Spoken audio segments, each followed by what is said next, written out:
Depois de 5 semanas da Quaresma, nós estamos no limiar do que chamamos a Semana Santa. E quem inaugura é esse domingo, que é chamado Domingo de Ramos, porque comemora a entrada festiva de Jesus em Jerusalém e, ao mesmo tempo, Domingo da Paixão. Para a gente entender, a comunidade primitiva só celebrava a ressurreição do crucificado. Cada domingo era o dia Domini, do Senhor, por isso que chama domingo. E todo domingo era celebração da ressurreição.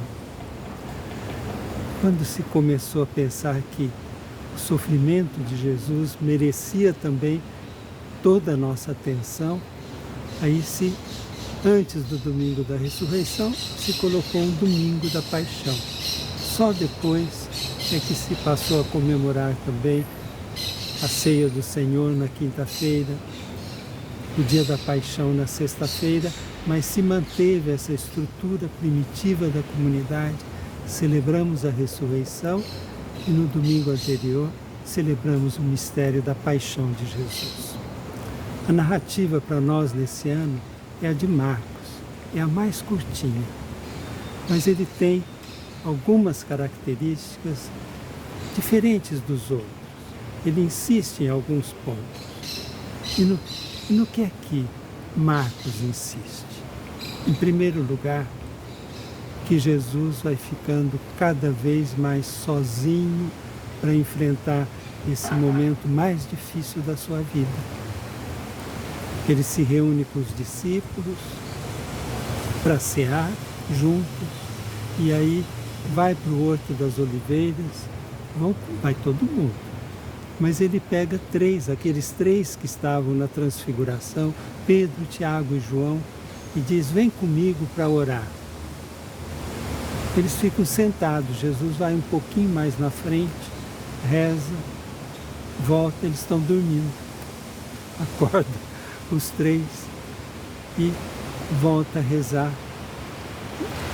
E volta e encontra de novo os três dormindo, e aí ele se queixa: vocês não puderam velar uma hora comigo?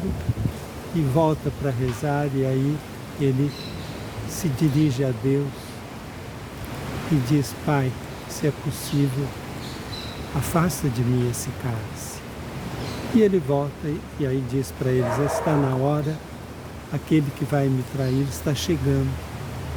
Então, o que nós vemos? Judas chega com um monte de soldados, pago já pelos sumos sacerdotes, 30 moedas, e combina o sinal, ele vai dar um beijo em Jesus. E nessa hora do beijo, o Evangelho não diz quem é, mas alguém vem com a espada e corta a orelha do servo do sumo sacerdote. Jesus manda parar, cura aquela orelha. Outro evangelho diz que ele se chamava Malco. E aí Marcos diz assim: todos fugiram, ninguém ficou com Jesus. Ele é arrastado, os sumos sacerdotes, e aí reúne o conselho. O conselho era os sumos sacerdotes, os senadores, os políticos, influentes, normalmente donos de terra, donos de negócios, e depois aqueles que tinham poder jurídico, ideológico, que eram os escribas. E aí está o conselho e trazem testemunhas falsas para condenar Jesus. E aí, no fim, vão dizer: ele blasfemou, não precisamos mais de testemunha nenhum, porque disse que ele ia destruir o templo e reconstruir, mas o decisivo foi: o sumo sacerdote pergunta: tu és o Messias? E Jesus disse: sim, eu sou. E para isso vinha ao mundo. Nesse momento, ele rasga as vestes e decide que Jesus deve morrer sem julgamento nenhum, levam para Pilatos, e Pilatos percebe que é por inveja, não acha nenhuma culpa, nenhum delito em Jesus, mas assim mesmo entrega para que fosse açoitado, manda soltar Barrabás e que fosse crucificado. Paremos um minuto no alto do Gólgota. Jesus lança um grande grito, e esse grito de Jesus, Eli, Eli, lama sabachthani, está registrado em aramaico, na língua de Jesus. Foi tão doloroso, tão surpreendente, que a comunidade guardou o grito de Jesus na língua dele. E esse grito de Jesus, Pai, meu Deus, por que me abandonaste? É o grito de todos os injustiçados, de todos os crucificados da história, que Jesus grita em nome de todos eles, mas como um grito contra a injustiça, contra essa crucifixão injusta, contra os que deixam as pessoas morrer de fome, os que fazem guerra, os que abandonam as crianças.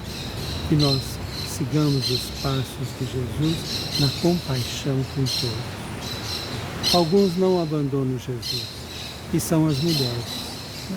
O Evangelho diz, ali no pé da cruz estava Maria Madalena, Maria, mãe de Tiago e José, Salomé. Logo depois diz que elas acompanham, quando Arimateia consegue levar o corpo de Jesus, elas são testemunhas do sepulcro.